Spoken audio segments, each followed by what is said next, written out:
Okay, so why is it important to me? All right, so I actually had a life at one time, a previous life, where I was actually somebody important, not just. I actually had a job where I was important. Anyway, I was a Navy captain, and I taught national security strategy and politics at National War College in D.C. I could actually see the Capitol Dome from my office. I ran the Navy department there, and I was there from 2008 to 2012. And in 2008, when I taught my very first class, I had a guy there from the State Department. Very nice guy, loved America, loved the State Department, loved Arab culture, spoke 4 languages, and he would come in my office and I'd say, I really don't know why you're the student and I'm the professor, because you speak 4 languages, I speak 2, English and redneck. That's all I could muster. That guy was Ambassador Chris Stevens. Now you get the connection of why Benghazi matters? Okay. So the last time I talked to him was July of 2012. It was through email. In fact, on my iPhone, I still have his email. I never got rid of it. And then he gets murdered in 2012.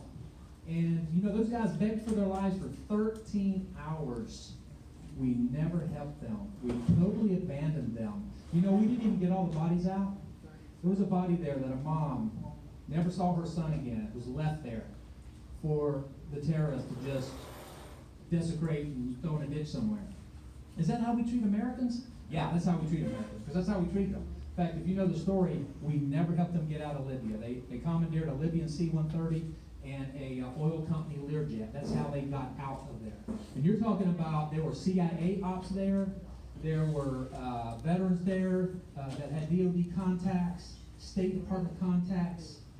So you know that if they were not helped, somebody on high told them, do not help those people.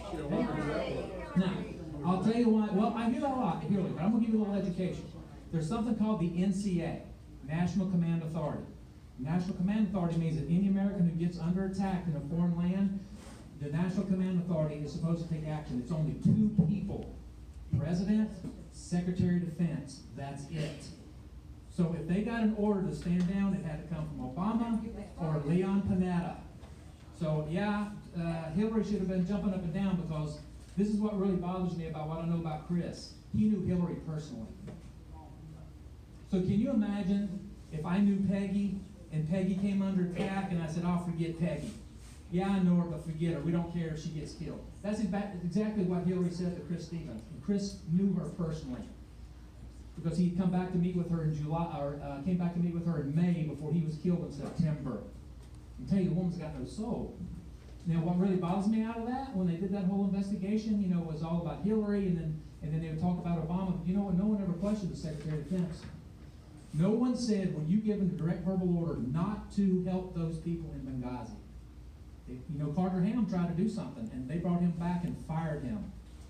Right? In fact, I'll tell you how quick they fired him. This is right after I left. I was talking to the guy at National War College who replaced me, and he had been stationed in AFRICOM before he came to National. And I was talking to him about what was going on. He said, Ryan, I had the strangest thing happen. He said, I went from the college back to AFRICOM for a project for the college, and I was talking to the Carter Ham staff.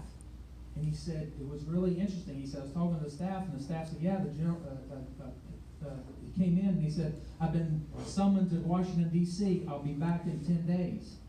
Never came back. Not only did they fire him, the staff said, we had to pack up his underwear. They didn't even let the man come back and get his underwear and socks. Fired him on the spot, and you don't hear anything out of it, do you? No. I mean, it is amazing the cover-up that went up. And so, that's how I got started this, because then I moved down here when I retired, and that was really bothering me that we left those people there and didn't do anything. And then I come to find out there's other people right here that felt just like me. So we started our very first memorial on the steps of Tallahassee in 2013, in September 2013.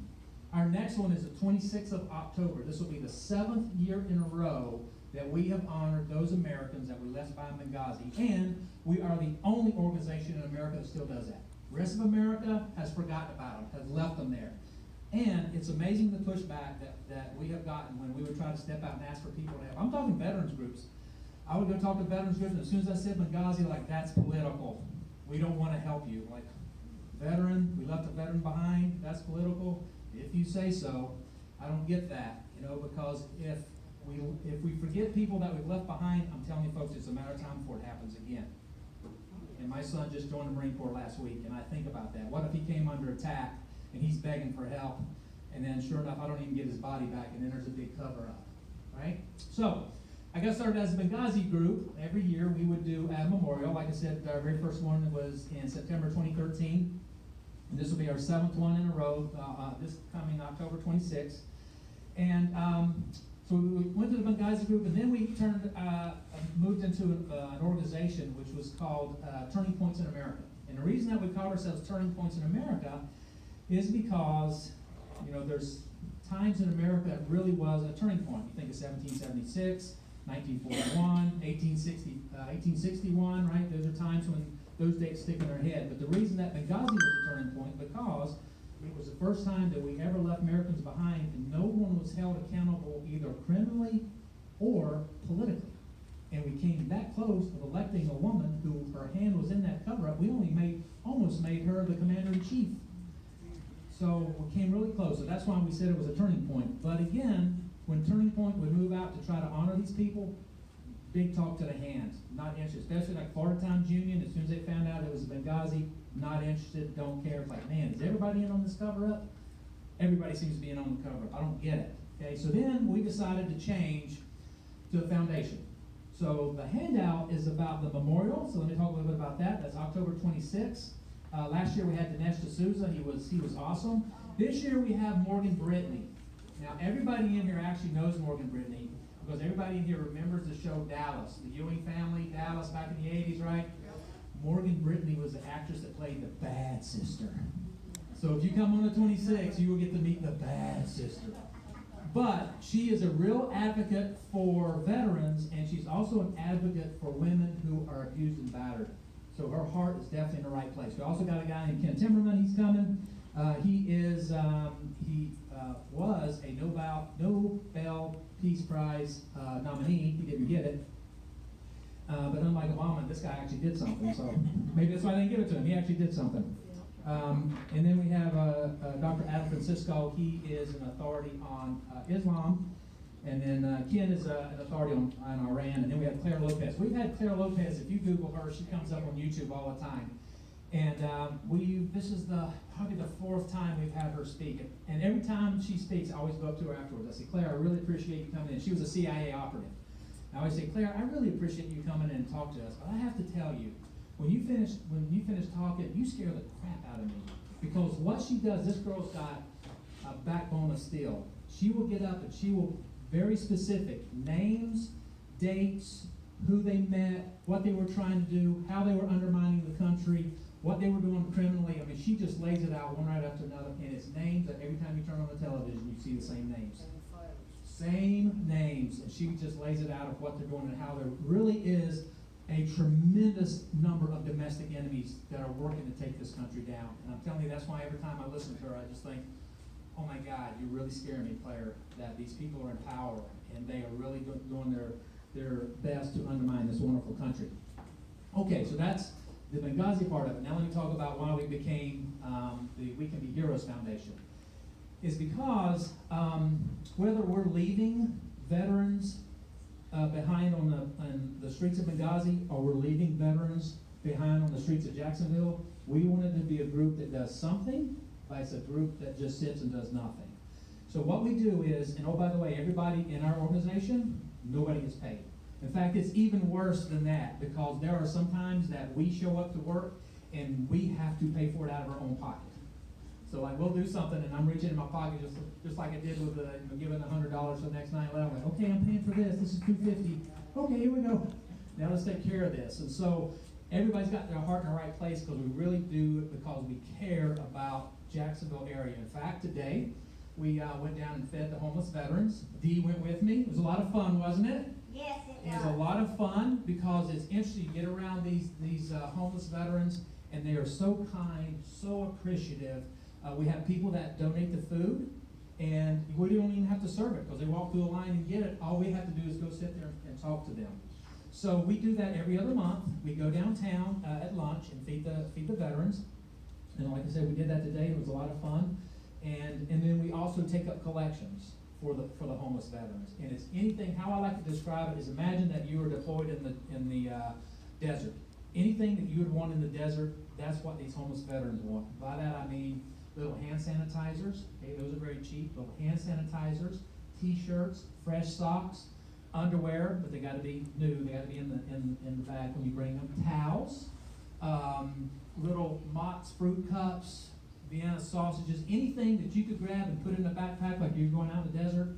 That's what we collect and we give them. We had a whole car full today that we were able to collect, and then we put them out on the table. And somebody had actually taken little T-shirts and made little handbags out of them and gave them to all the homeless vets, and then they went through and got nabs and Mott's and Vienna sausages and so forth and so on, so they can eat when they're out on the street. And it's really fun. Now this is, you gotta love this. So I told you we get a lot of pushback on our Benghazi shirts, right? So we decided that, you know what, these homeless veterans, we don't want them to be out there with nights without shirts. That would be cruel, don't you think so? So what did we give all these homeless veterans? Benghazi shirts.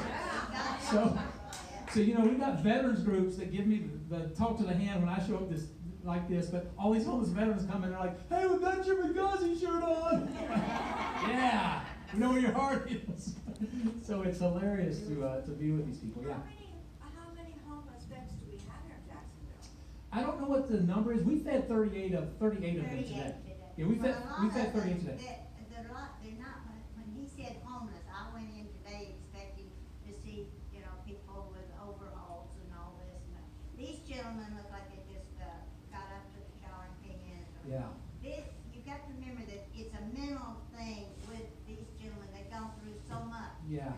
And they're staying together with their own, and they're a group, they're a family. Yeah, it's really. And they you know, tell them about the young man. You asked Yeah. him why Yeah, every veteran there really has their own story, and I mean, this stuff just really fascinates me because I was talking to the head counselor there, and I said, I really, I love these veterans. They, even though they're homeless, I just love them. He says, well, let me tell you something that's interesting about the homeless veterans. The veterans that are homeless, they don't care for the non-veteran homeless. The veterans all stay together. And he says, so if you give one of these homeless veterans, 2 bottles of water, guarantee when they get on the street, they're going to give one of their bottles away to another veteran. And I was sitting with it. Now, some of them, I'm going to tell you, they've got some real issues. They really do. So this is the last time that we went down there and fed them. I'm sitting with this young veteran, and I'm talking to him, and he was, like I said, he was 3 sheets to you know what. But yes, sir, no, sir, polite. Every time he ate, he folded up all of his trash. He took it, he only ate one thing at a time and then threw his trash away, cleaning up his whole area. And so I'm sitting there talking to him, and all of a sudden he looks at his watch and he says, sorry, I gotta go, sir, I gotta go stand a watch. He runs out the door. I'm like, stand a watch? This guy he's crazy. He thinks he's still in the military. And the counselor came up to me and he says, no, he says, you have to understand how the homeless veterans work. He said, when they get together, they take care of their other veteran buddies. And because there's a chance that they'll get ripped off or beat up, he said, they will go sleep and they'll actually have a watch bill, and one veteran will stay awake and watch over the other veterans that are sleeping. And so he knew what the watch bill was, and he had to run out because he was actually going to stand watch over veterans or some of their stuff so they don't get ripped off. So there's a real camaraderie that they really like. Now the Clara White Mission does a great job because they will really try to help the male veterans, but today was only the second time that I've been there where there are female veterans, homeless veterans. And Clara White is really, really good because it is a female, because of the chance of rape or molestation. When a homeless female veteran shows up, they get her off the street immediately. They do not let her go back on the street. They put her in a safe place with water and bed and security, and make sure that that nothing happens to her. So they do a great job of pulling those females off the street. Is this a physical location where you go and? Clara White Mission downtown. Okay. Clara White Mission downtown. Yeah, we partnered with them because we said, well, we need to have a place where we can go. We didn't want to recreate the wheel, and Clara White was like, we'd love to have it. We love the Benghazi people. I mean, they actually call us the Benghazi people. We love them. Where the other veterans groups, I'm talking veterans groups, would say, don't come here with that shirt on. This is not a veterans group, and they're like, you're helping us, come down here. We love you guys. And so, because we're down there, handing out, like I said, socks and Mott's and, hand sanitizers and toothbrushes and so forth and so on. Yes?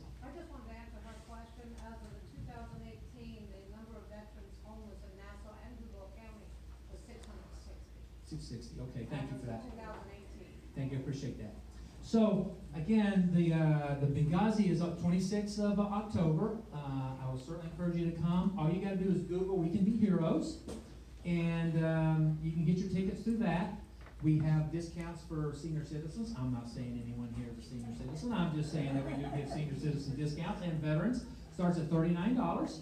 And we also give tables, not give tables, but sell tables. Our cheapest table is $275. So if you have an organization that would like to buy a table, which will help this foundation, and they can also talk about what their organization does, we'll certainly do that. That's on the, I think it should be on the back. If not, it's on the website. Yeah, it's on the back. The number of tables, I think, is there. But if you go there, like I said, We Can Be Heroes. If you just Google that, it'll come up and you get your tickets right there.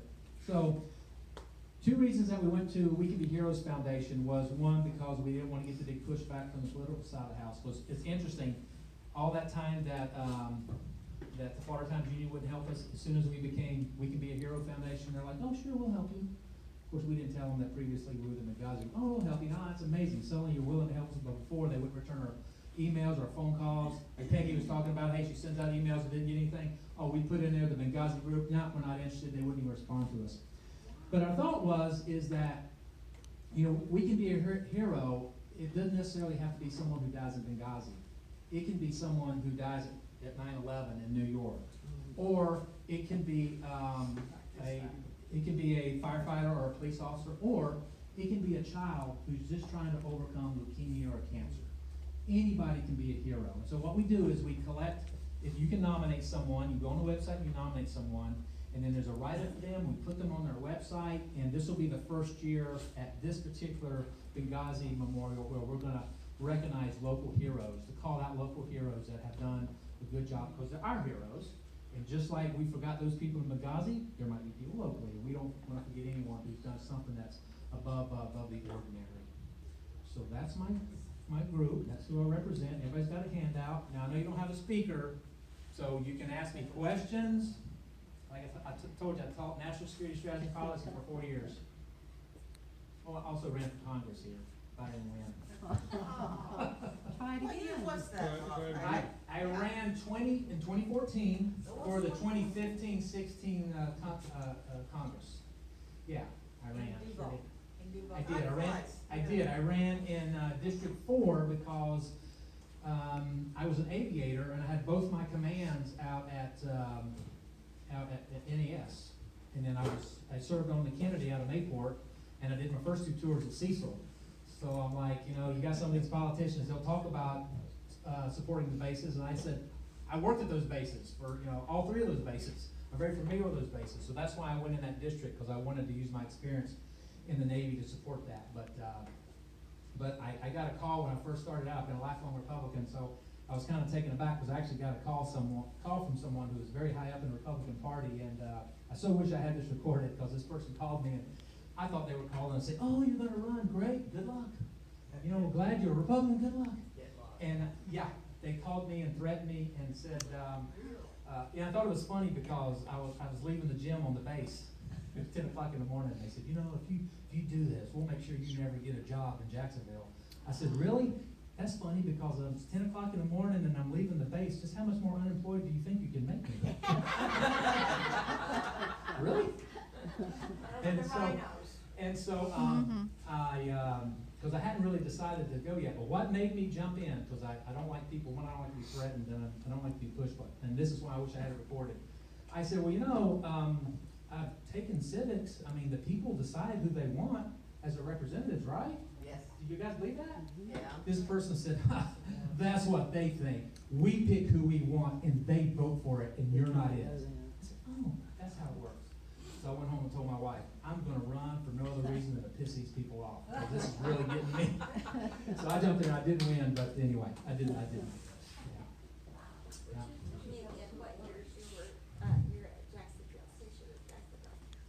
You mean when I had? My son was there, and he was an aviator too. Mhm. Yeah, I was CO of the weapons school. I took over in 2000, and I was there 2000 to 2002, and then I moved over to VS30, and I was at VS30 2005. I had back-to-back commands. Yeah. My son was a Navy aviator, do you know? No, Okay. it seems strange. I know for a fact he wasn't in my spotter. Okay, yeah. Yes, ma'am. Question for you. I followed the Benghazi, Huh? Hillary's statement about, you know. Right. Yeah, what difference does it Why, make? why did the Republicans not go for it? You know, What was it? I wish I had to answer that. That is what I've been told over and over again, that they didn't want it to come out because there was a lot of Republicans that had their hand in it as well. And they didn't want it to come out. I mean, what was the guy from South Carolina that, did the investigation? Trey Gowdy. Yeah. I mean, when he was put in charge, I was like, he's gonna blow this open, and he did nothing. And I don't know if they find stuff about you and give you the call, like, hey, you better keep your mouth shut, or, you know, we're I gonna. always wondered Correct whatever me? happened, Yeah. because I was very into it. Yeah, yeah. I mean, I would And love to I grab didn't Trey know what Gowdy, happened. grab Trey Gowdy and say, you know, did they threaten you? Did they, you know, find something in your past and then threaten to expose it? I don't know.